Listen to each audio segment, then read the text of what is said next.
Hey guys, today we are going to discuss the Constitutional Reforms 1919 or the Government of India Act 1919.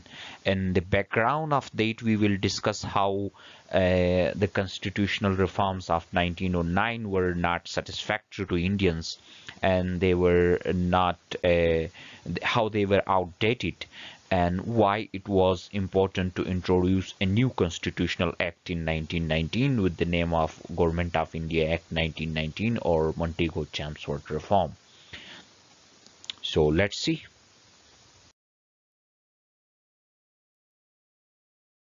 Montego-Chelmsford Reforms 1919. Guys, this Government of India Act 1919 is also called Montego-Chelmsford Reforms 1919 because this bill was made by this bill was drafted by Montego and Chelmsford. These two leaders, or these two guys, Montego and Chelmsford, were British, and Montego was the Viceroy of India at that time, and Chelmsford was the Secretary of State for India. Together, they had introduced the bill of Government of India Act 1919. That's why it's called Montego-Chelmsford Reform 1919. The Minto-Morley reforms that were introduced in 1909 proved unsatisfactory for Indian people. Resultantly, Indians demanded more representation and called for greater self-government. The bill or the reform of 1909 were unsatisfactory to Indians because they were outdated, and after 1909 number of political developments had taken place in India. For example, the Lucknow Pact was passed, and the Indians were now demanding for more grants and more relaxations. So that's why the Government of India Act 1909 was outdated, and it was not sufficient to satisfy the Indian masses. The Lucknow Pact of 1916 removed the sole hurdle in the attainment of self-rule by both Congress and Muslim League. And guys, those friends who want to know more about the Lucknow Pact of 1916, we do have a separate lecture on Lucknow Pact as well. Please do subscribe to our channel and visit that lecture as well. Here I will tell you in a brief that Lucknow Pact, it was a pact between Congress and Muslim League, and these both parties, which were the major political parties of India at that time, had agreed on number of points. One of the major important thing that is very much related to this Montego-Chelmsford reform is that both Muslim League and Congress had agreed to demand for the self-rule by in India. Previously, Muslim League was not demanding for self-rule, but after that they had also started demanding for self-rule. And the World War I had started, and the Indians, despite their grievances and discontentment with the British, joined the war with over 1 million soldiers, with the hope that after the war British would be obliged to concede to the self-rule in recognition of their loyal services. And the World War I had also changed geopolitics of India as well as the global geopolitics as well. We do have a series of lectures on World War I on this channel as well. As the war dragged on, Indians became clear as the British did not make any promises regarding self-government. Hence, thus, Indians pressed for immediate reforms, and it was felt that a civil disobedience movement might be launched jointly by Congress and Muslim League to compel the British. Meanwhile, the Khilafat movement had also started. The Khilafat movement was a political or a socio-political movement. It was started in by the end of 1990s and 1919, and this movement was also a source or an event that pressed British government. We do have separate lecture on Khilafat movement as well. Please do subscribe and watch that as well. In view of these circumstances, the British felt that something must be done to pacify the Indians. So the bill was introduced in India in 1919 and became Act of 1919. This act is commonly known as Montego-Chelmsford Reform. As I already told you why this reform is called Montego-Chelmsford Reforms.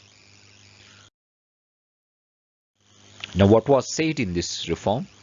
Separate electorates were extended for Muslims, Sikhs and Christians. You know that separate electorates were granted to Muslims under Government of India Act 1909, and they were extended to Muslims, Sikhs and Christians, and the reserved seats for Muslims were also extended. Those friends who are not quite familiar with separate electorate is a system of election in which special seats are reserved for minorities.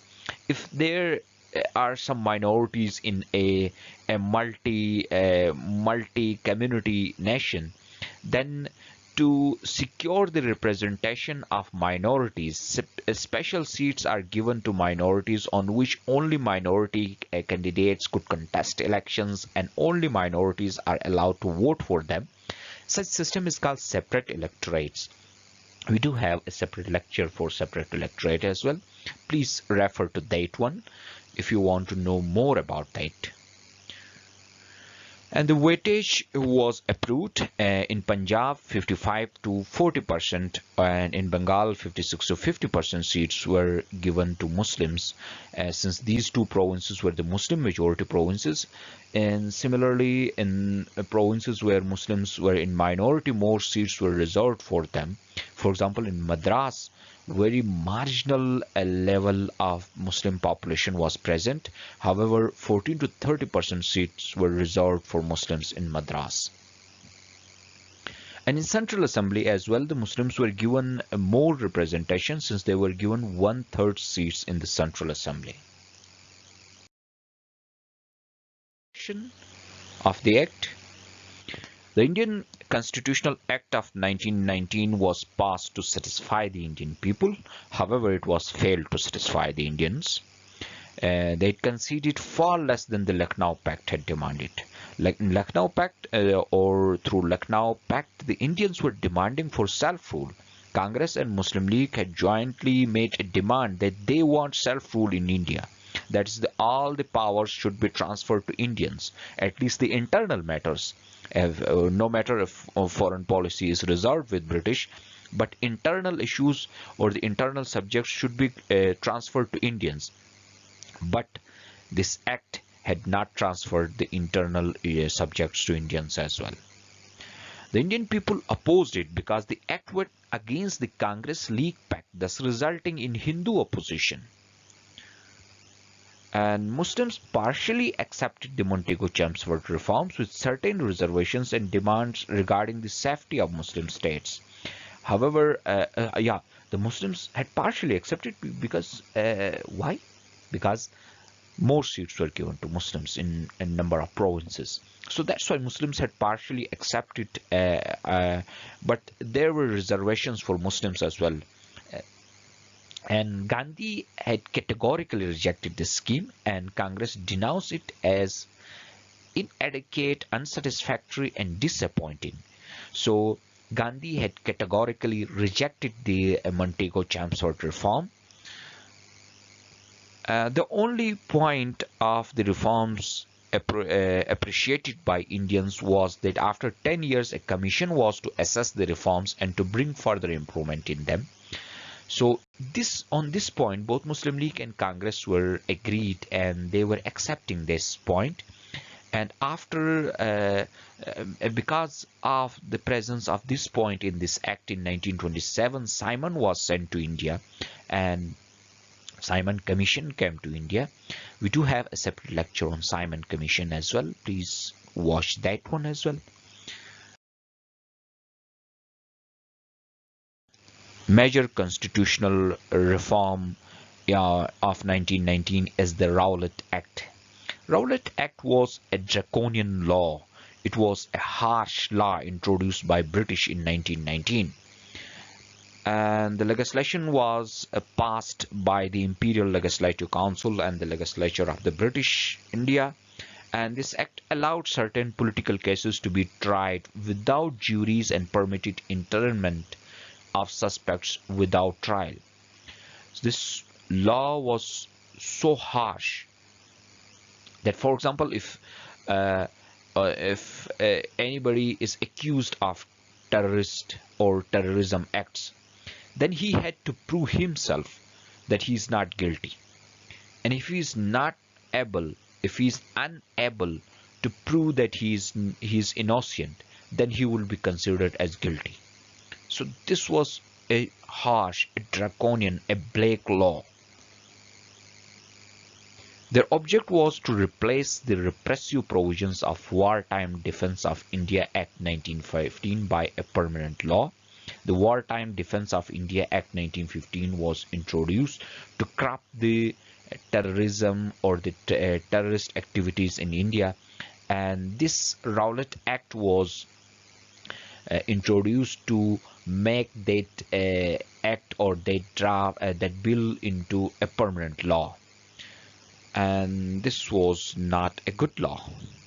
The Rowlatt Act were much resented by Indians.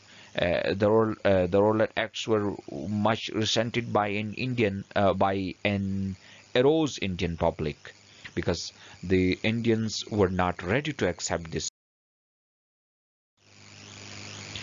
All non-official Indian members of the council voted against the acts. The non-official members included those members of the council who were not the officials of colonial government of India, and all the non-official Indian members of the council had voted against this act.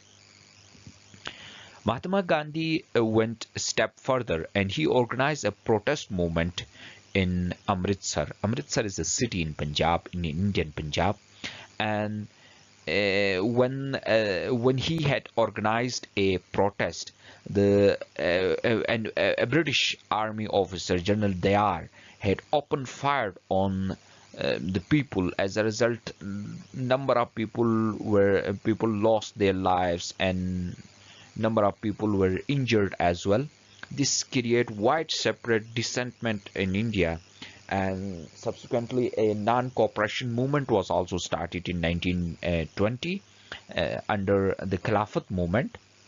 Khilafat movement is also of this same period.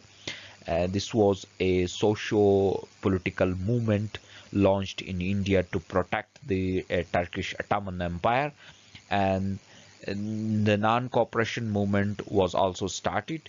And because of all those events, the British were pressed and they were compelled to withdraw this act, and this act was never actually implemented. I hope guys you enjoyed this clip. Please do not forget to subscribe to our channel. Thanks for joining. Take care. Goodbye.